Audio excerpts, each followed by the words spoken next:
Good morning, everyone. So today, we will discuss the topic all about Noli Me Tangere, writing of novel, printing of Noli Me Tangere, the synopsis, the spirit of the Noli, the reactions to Noli, and Noli artifacts. Comprising 63 chapters and an epilogue, Jose Rizal's first novel, Noli Me Tangere exposes the abuses and iniquities of many Spanish Catholic friars and government officials during his time. So yung novel daw po ay mayroong 63 chapters and an epilogue. At ang main purpose nito is to reveal and criticize the injustice and corruption ng Spanish friars at ng government officials dito sa Pilipinas. The author fittingly dedicated the novel to the country of his people, whose miseries and sorrows he brought to light in an attempt to awaken them to the truths concerning the ills of their society. So, nakadedicate daw po yung novel sa Filipino people para magkaroon ng kamalayan ang mga Pilipino about the oppression and sufferings na nararanasan nila sa ilalim ng pamumuno ng mga Espanyol. The novel was originally written in Spanish, the language of the colonizers and the educated at that time. Published in early 1887 in Europe, now commonly called by its shortened name Noli, its English translation is usually titled Touch Me Not and the Social Cancer. So yung novel daw po na ito ay originally written sa wikang Espanyol, which is language siya ng mga edukado at ng mga makapangyarihan noong time na yun. And ito ay na-publish noong 1887 sa Europe. And yung tawag dito ay Noli, which in English translation ay Touch Me Not, or yung ibang tawag dito na social cancer, ay nagapakita ito ng sakit sa lipunan like katiwalian sa panahon ng mga Kastila. The writing of novel. Influenced by Harriet Beecher Stowe's Uncle Tom's Cabin, Jose Rizal planned to publish a book that would reveal the ills of Spanish colonized Philippine society. So, nakuha daw po ni Rizal yung kanyang inspiration sa Book of Uncle Tom's Cabin by Harriet Beecher Stowe, which exposed the injustice of slavery. Gusto rin ni Rizal gumawa ng ganitong books para maipakita ang mga kasamaan at problema sa lipunan ng Pilipinas sa ilalim ng mga Kastila. Hence, in a meeting of Filipinos in Madrid at the Paterno residence in January 1884, Rizal suggested the creation of the book. So, noong January 1884 daw po, nagkaroon ng meeting ang mga Pilipino sa Madrid at doon iminungkahi na gumawa sila ng libro. So, pumayag naman po yung lahat ng kasama niya na mag-contribute ng kanilang sulatin tungkol sa buhay sa Pilipinas. The plan, nonetheless, did not materialize. My proposal in the book, Rizal explained in his letter dated January 2, 1884, was anonymously approved. But afterwards, difficulties and objections were raised, which seemed to me rather odd, and a number of gentlemen stood up and refused to discuss the matter any further. So kahit daw po na-approve na yung proposal ni Rizal, hindi ito natuloy kasi marami ang umatras at nagkaroon din ng mga objections. He noticed that his compatriots were more interested in writing about women instead in spending time gambling or flirting with Spanish women. So napansin po ni Rizal na mas interesado ang mga kasama niya sa pag-aaliw, pagsusugal at pakikipag-flirt sa mga babaeng Espanyol, imbis na mag-focus sa paggawa ng aklat. Dahil dito, siya na lang ang nagpatuloy sa plano. Rizal started writing alone the novel in Madrid toward the end of the same year and finished about half of it in the city. So, sinimulan po ni Rizal mag-isa ang pagsulat sa Madrid noong 1884 at natapos niya ang halos kalahati nito doon sa Madrid. Leaving for France in 1885, he had written the third quarter of the novel in Paris, in Wilhelmsfield. He penned the last few chapters of Noli from April to June 1886. So, pagpunta niya po sa France noong 1885, tinapos niya yung third quarter ng nobela sa Paris. At sa Wilhelmsfield, Germany, naman niya sinulat yung huling kabanata nito noong 1886. The novel was completed in Berlin, Germany at the end of 1886, and the final draft was ready for publication at the onset of the year 1887. So, nung katapusan ng 1886 sa Berlin, natuluyang tinapos ni Rizal ang Noli Me Tangere, at yung final draft nito ay ready na para sa publication pagsapit ng taong 1887. Printing of novel. The transition between 1886 and 1887 was perhaps one of the most stressful parts in Rizal's life. Naging one of the most stressful ito kasi dito naranasan ni Rizal yung mga pagsubok sa kanyang buhay at dito talaga sinubok ang kanyang katatagan. Due to high cost of living sa Paris, nag-travel siya papunta sa Berlin, Germany. He intended or plinano niya mag-publish ng kanyang nobelang Noli Me Tangere. While painstakingly preparing the final draft of the Noli, he actually had in his heart the fear that it might not be published.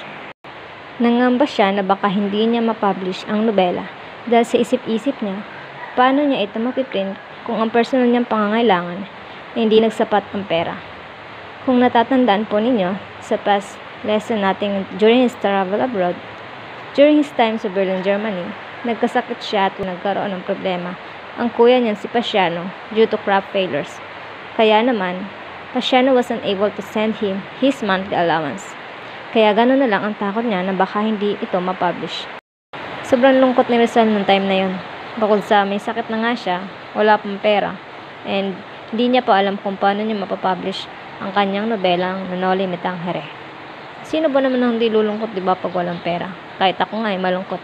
And yung iba siguro sa inyo nakaka-relate din. He would not ask co-Filipinos in Europe for financial help dahil none of them supported him sa pagsusulat niya ng kanyang nobela.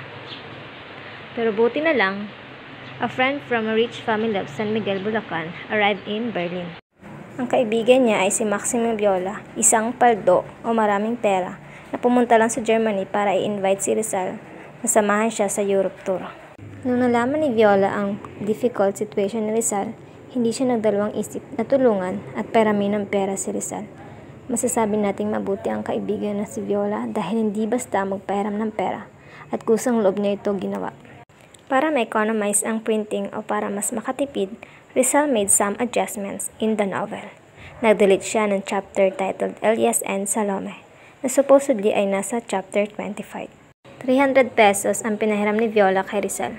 Noong time ni na Rizal, malaking halaga na ang 300 pesos para makapag-print ng madaming copies. Ang pinahiram ni Viola ay nakapagpa-print ng first 2,000 copies of the Noli Me Tangere. Some references state na ang Noli Me Tangere ay opisyal na nilabas sa press noong March 29, 1887. Pero noong March 21, Rizal was already sending Blumentritt a copy of the novel. Siya yung nakapalitan niya ng letter about sa Pilipinas, Europe, government, science, and etc. Siya din yung nagkaroon ng interest at nag-aral ng Tagalog language. Naging close friend siya ni Rizal. For his generous act, Maximo Viola had fittingly gone down in the Philippine history as the savior of the Noli. Dahil sa kabutihang loob ni Maximo Viola, naging parte siya ng Philippine history bilang tagapagligtas or savior ng Noli Me Tangere dahil nga siya ay nagpahiram ng pera para maiprint ang Noli Me Tangere.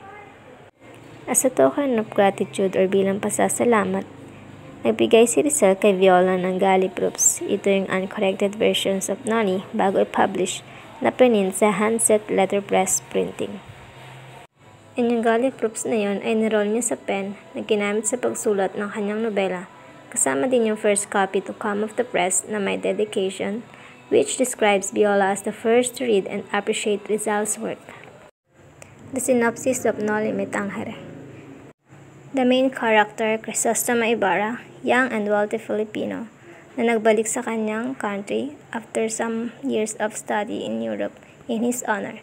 Nagre-represent siya sa small group of Filipinos who studied abroad. Si Kapitan Tiago naman, siya yung nagpa-party sa kanyang house. Si Padre Damaso, isang matabang Franciscan priest who had been assigned for many years in Ibarra's native town. Fray Sibila, isang batang Dominican, curate of Binondo. Lieutenant Guevara ng Guardia Civil, Doña Victorina, asawa ng fake Spanish physician, Tiburcio de Espadaña. Don Rafael, Crisostomo's father, and Kapitan Tiago's friend. Kapitan Tiago's supposed daughter, Maria Clara, and a fiancé ni Crisostomo Ibarra. During the party, Padre Damaso belittled Ibarra and rudely tried to harm his reputation. When Ibarra left Kapitan Tiago's house, Lieutenant Guevara talked to him and related the miserable fate of his deceased father in San Diego. Dito daw ay pinapakita na pinahiya ni Padre Damaso si Ibarra sa handaan ni Kapitan Tiago. Pagkatapos ito, kinausap ni Teniente Guevara si Ibarra at kininto ang sinapit ng kanyang ama. Si Don Rafael maling inakusahan si Don Rafael na kura sa San Diego bilang erehe at filibustero dahil hindi siya nagsisimba at nang kumpisal. Nadagdagan pa ito ng aksidenteng mapatay niya ang isang Espanyol habang ipinagtatanggol ang isang batang inaapi. Pinapakita ng pangyayari ito ang kawalang katarungan at pang-aabuso ng mga praile noong panahong Espanyol. Don Rafael was thus in prison and died in his cell miserably, initially buried and consecrated ground. His body was removed from the Catholic cemetery under the order of his enemies. Sa bahaging ito, makikita natin ang matinding kawalang katarungan na dinanas ni Don Rafael. Pagkatapos niyang mamatay sa kulungan, ipinahukay pa ng kanyang mga kaaway ang kanyang bangkay at itinapon sa ilog. Nang malaman nito ni Ibarra, labis siyang nagalit at sinugod si Padre Salvi. Ipinapakita ng pangyayaring ito kung gaano kalupit at mapang-abuso ang mga makapangyarihan noon. Sa kasalukuyan, paalala ito na dapat nating paglaban ang respeto at karapatan ng bawat tao, lalo na ang mga naaapi.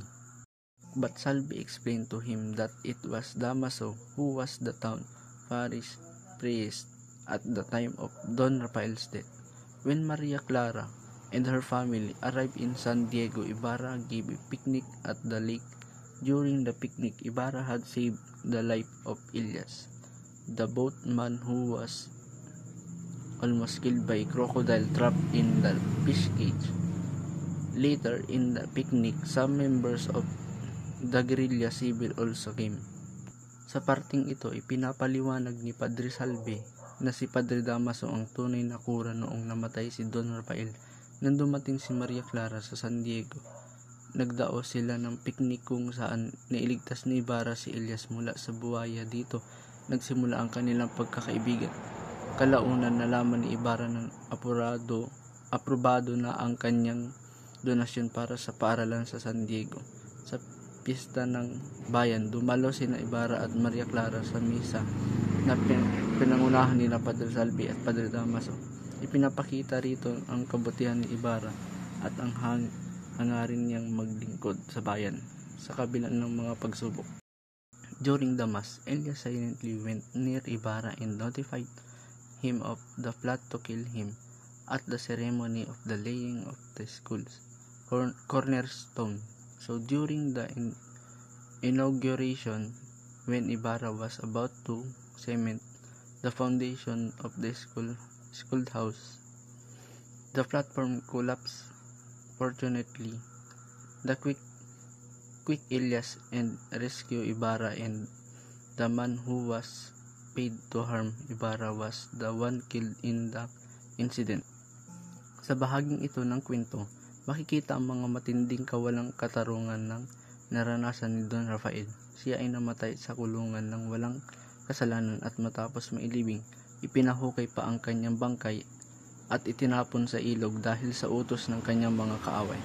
Nang malaman ito ni Ibarra, labis siyang nagalit at sinugod si Padre Salvi. Ipinapakita rito ang sobrang pang-aabuso ng mga makapangyarihan at kung paanong naapektuhan si Ibarra sa sinapit ng kanyang ama. Sa kasalukuyan, ito ay sumasalamin sa mga nangyayaring kawalan ng respeto at hustisya sa lipunan na dapat nating itama. Good day everyone, my name is Janeline F. Segundo and I'm going to report the part of Noli. One day, Ibarra's enemies engineered a helpless attack on the station of the Guardia Civil, making the attacks believe that Ibarra was the brain of the uprising. After the attacks failed, Ibarra was intimidated and arrested. Elias helped Ibarra to escape from prison. Before leaving, they directly stopped at Capitan Tiago's house. Maria Clara explained that she was blackmailed by Padre Salvi to surrender Ibarra's letter, which was used to incriminate him in exchange of the letter written by her dead mother. From this, she learned that the real father was Padre Damaso. Ibarra and Elias then took off by boat, instructing of Ibarra and lie down. Elias covered him with glass to conceal her presence. As luck would have it, they have spotted by their enemies. Okay, ganito yan. Si Ibarra, diba, may kaaway siyang na gustong-gusto siyang pabagsakin, kaya gumawa siya ng paraan para magkagulo ang Guardia Civil. Tapos ipinalabas nila na si Ibarra ang utak ng lahat. Siyempre, walang nagawa si Ibarra kundi inaresto siya. Buti na lang, may kaibigan siyang si Elias, tinulungan siyang tumakas. Bago sila tuluyang umalis, dumaan muna sila sa bahay ni Kapitan Tiago. Doon sinabi ni Maria Clara na pinilit siya ni Padre Salve na ibigay yung sulat ni Ibarra. Ginawa raw yun ni Salve para makuha yung mga sulat ng nanay ni Maria Clara. Tapos doon din nalaman ni Maria Clara na si Padre Damaso pala ang tunay niyang ama. Grabe no, pagkatapos tumakas sila sa bangka. Tinakpan ni Elias si Ibarra ng damo para hindi siya makita, kaso nakita pa rin siya. Tumalon si Elias sa tubig para lituhin yung mga humahabol. Pinutukan siya pero hindi nila alam na si Elias pala yung pinatay nila at hindi si Ibarra. Elias, thinking he could outsmart them, jumped into the water. The guard rained shot on him, at all while not knowing that they were aiming to the wrong man. Badly injured, Elias reached forest and he found altar boys who were sobbing over his dead mother, Sisa. His mother had previously lost her mind upon learning her two sons, altar boy Crispin and Basilio, were missing from convent, falsely accused of stealing and convicted. Crispin has been tortured and killed by the wicked and crooked Christian mayor. Basilio has escaped and death of the brother and have been covered by the Salve. Knowing they could evenly die, Elias instructed Basilio to make a funeral pyre and burn of Sisa bodies to ashes. Nasugatan si Elias tapos nakarating siya sa gubat. Doon niya nakita na si Basilio na umiiyak sa tabi ng nanay niyang si Sisa. Si Sisa kasi nabaliw dahil nawala yung mga anak niya. Tapos yung isa pa niyang anak na si Crispin pinatay ng mga praile dahil napagbintangan na nagnakaw. In his dying breath, Elias mumbled the following hopeless patriotic words. I shall die without seeking the dawnbreak upon of my homeland. I shall see it, salute it. Do not forget those who have fallen during night. The nobles apologues of narrate that Capitan Tiago became addicted of opium. Padre Damaso was assigned to a far province was found dead in his bedroom one morning. The sorrow for Maria Clara, believing that the Ibarra had been shot dead in the river. He entered the rannery. Padre Salve left the San Diego Parish and he became the chaplain of Narli. Some inter of the Salve have been portrayed of having hidden the side of Maria Clara, regularly molested in the rannery. Consequently, a crazy woman have been of rainy night of the top of the converted, bitterly of weeping, or cursing heavens of the fate of the Westwood upon her. Alam ni Elias na malapit siyang mamatay. Kaya sabi niya kay Basilio, sunugin daw yung katawan ni Sisa. Tapos bago siya tuluyang mawala, sinabi niya kay Basilio na makikita raw nito yung pagbabago ng Pilipinas. Sabi niya, huwag daw kalimutan yung ang pagbububis ng buhay. Sa huli, si Kapitan Tiago ay naging addict ng opyo. Si Padre Damaso ipinatapon sa malayo tapos natagpo ang patay. Si Maria Clara nagmadre dahil akala niyang patay na si Ibarra. Si Padre Salve ay naging chaplain ng kumbento. May mga chismis nga na inaabuso raw si Maria Clara doon. Kaya isang babae raw yung nakikitang nagwawala sa kumbento, siguro dahil sa sobrang sama ng loob. Spirit of the Noli. As extended Noli Me Tangere creatively depicts the real condition of the various aspects of Philippine society under Spanish. Ang Noli Me Tangere aims na ipakita ang tunay na kalagayan ng mga Philippine society under Spanish regime.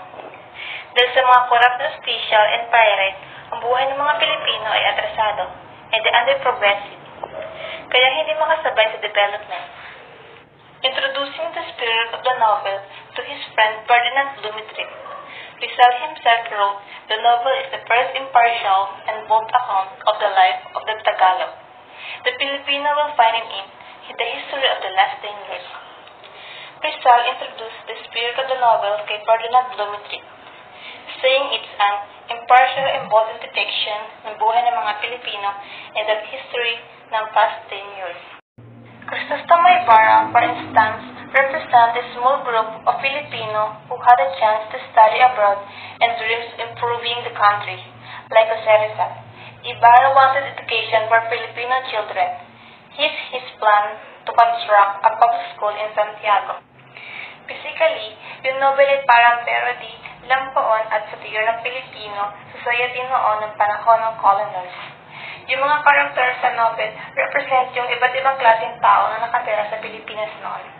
For example, si Crisostomo Ibarra represent yung small group ng mga Pilipino na nagkaroon ng chance na mag-aral sa abroad at nangangarap na mabubuti yung country, like Jose Rizal.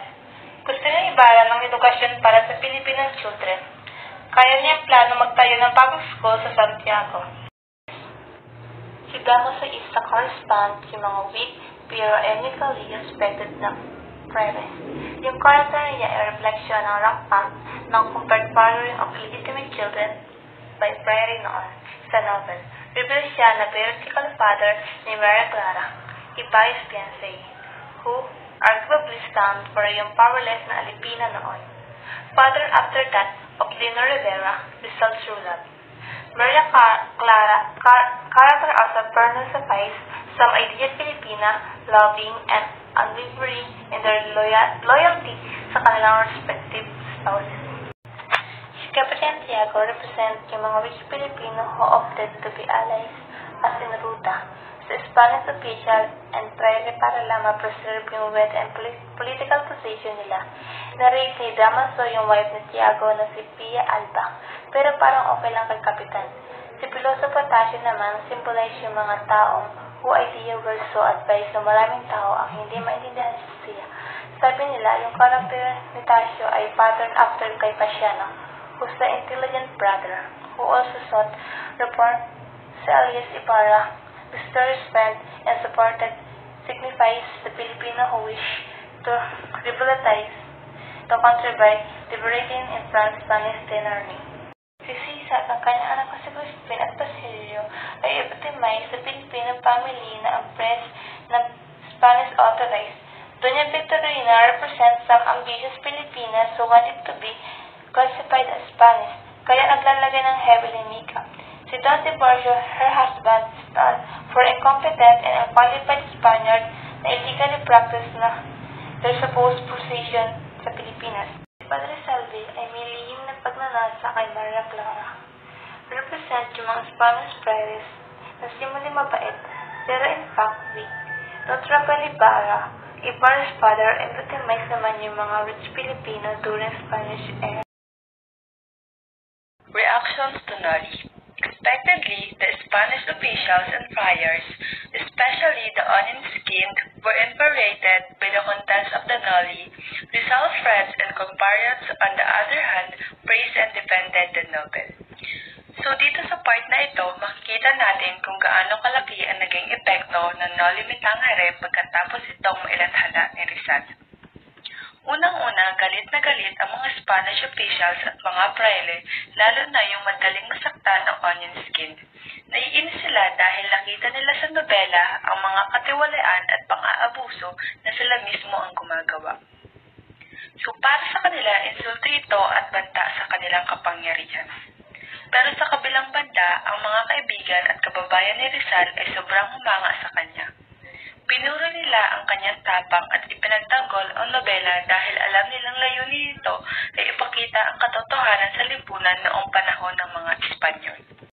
So mayroon din namang mga banyagang tagapagtanggol sanggol gaya ni Ferdinand Blumentritt na matalik na kaibigan ni Rizal, at Dr. Miguel Moraita, isang professor sa Spain na sumuporta sa mga reformang Pilipino. Ibig sabihin, kahit hindi Pilipino, may mga taong nakakita sa halaga ng mensahe ni Rizal. Sinabi ng dating guro ni Rizal na si Padre Federico Faura kay Rizal na everything in your book is the truth, but you may lose your head for it. Ibig sabihin, alam niyang totoo ang lahat ng sinulat, pero binalaan niya si Rizal na maaari siyang mapahamak dahil sa kanyang katapangan. So bago pa man siya makabalik sa Pilipinas, nakaranas na ng takot ang kanyang pamilya dahil sa galit ng mga Espanyol. Sinatatan siya ng kuya niya si Pasiano at sinabing parang may paparating na bagyo, nang ibig sabihin delikado na ang sitwasyon nila dahil sa nobelang isinulat ni Rizal. Pero sa kabila nito, si Pasiano pa rin ang nag-translate ng Noli sa Tagalog bilang tanda ng kanyang pagmamalaki sa kapatid niya. So pagbalik ni Rizal noong 1887, ipinatawag siya ni Governor General Emilio Terrero sa Malacanang. May mga opisyal na gustong ipagbawal ang nobela, tulad ni Archbishop Bernardino Mujadleda. Pero sinabi ni Terrero na walang kasalanan nilalaman ang akda. So kahit na sinabi ni Governor Emilio Terrero na walang nilalaman sa nobela na labag sa batas, natakot siya para sa kaligtasan ni Rizal. Kaya ipinadala ni Lieutenant Jose Taviel de Andrade ng Guardia Civil para bantayan at maprotektahan si Rizal laban sa mga posibleng umatake sa kanya. An ad hoc committee from the University of Santo Tomas, Port at Manila, Archbishop Pedro Payo's request denounced the Noli as ecclesiastically heretical, impious, and scandalous, and politically unpatriotic, subversive. Sa utos ni Archbishop Pedro Payo, bumuo ang University of Santo Tomas ng committee para suriin ang Noli. Tinawag nila itong erehe, labag sa simbahan at nakasira sa pamahalaang Espanyol. So bukod pa ron ang Permanent Commission of Censorship na pangunguna ni Father Salvador Font ay nagdeklara rin na Noli Me Tangere ay dapat ipagbawal. Ipinagbawal nila ang pagdadala, pagpaparami kahit pagbasa ng akda dahil para sa kanila, mapanganib ito sa kanilang kapangyarihan. Some members of Spanish Cortes belabored the novel through formal speeches labeling it as an anti-Catholic Protestant socialist. Jose Rodriguez, an Augustinian priest, even took great pains to write 8 anti-Noli pamphlets forcibly sold to churchgoers. The arguments outlined in the pamphlets were nonetheless logically addressed by an unexpected defender of the novel, Vicente Garcia, whose to Desiderio Magalang, the priest countered the claim that Noli's author was an ignorant man. Bagamat maraming tumiligsa sa Noli Me Tangere, kabilang ang ilang miyembro ng Spanish Cortes at mga pari tulad ni Jose Rodriguez, may mga tagapagtanggol ang nobela gaya ni Vicente Garcia at Justo Desiderio Magalang na matalinong pinabulaanan ang mga akusasyon laban kay Rizal at sa kanyang akda. Garcia also answered Rodriguez that those who read Noli committed a mortal sin. Rizal was indeed a Freemason, but of course not the rest of allegation.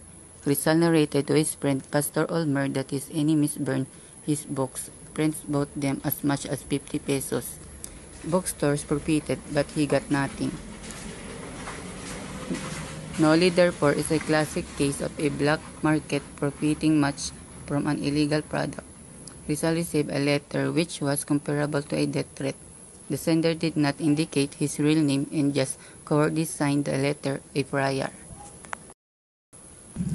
Sa kabila ng mga akusasyon laban sa Noli Me Tangere, tulad ng pagsasabing mortal na kasalanan ang pagbasa nito at ang pagkakaugnay ni Rizal sa Masonry, may mga tagapagtanggol na tumutol sa mga paratang. Isinulat ni Rizal na sinunog ng kanyang mga kaaway ang kanyang mga aklat, habang ang iba naman ay bumibili nito ng mahal. Kumita ang mga tinda ng aklat, ngunit wala siya natanggap. Tumanggap pa siya ng liham na tila pagbabanta ng kamatayan mula sa isang taong nagkubli sa pangalang isang praile. Noli artifact, the furniture set of Dr. Carl Ulmer used by Rizal during his stay in the pastor's house, was displayed in the Peacock Garden Resort in Baclayan, Bohol. Some parts of the novel, last few chapters, were written in Ulmer House and probably written on the living room furniture. Ulmer's family donated the furniture to Hans Koch, the owner of the resort, for his advocacy of propagating the ideals of the Filipino hero. Ang muebles na ginamit ni Rizal sa bahay ni Dr. Carl Ulmer, kung saan naisulat ang ilang huling bahagi ng Noli Me Tangere, ay pinagkaloob ng pamilya Ulmer sa Peacock Garden Resort sa Bohol bilang suporta sa pagpapalaganap ng mga dikain ni Rizal. Yun lamang po. Thank you.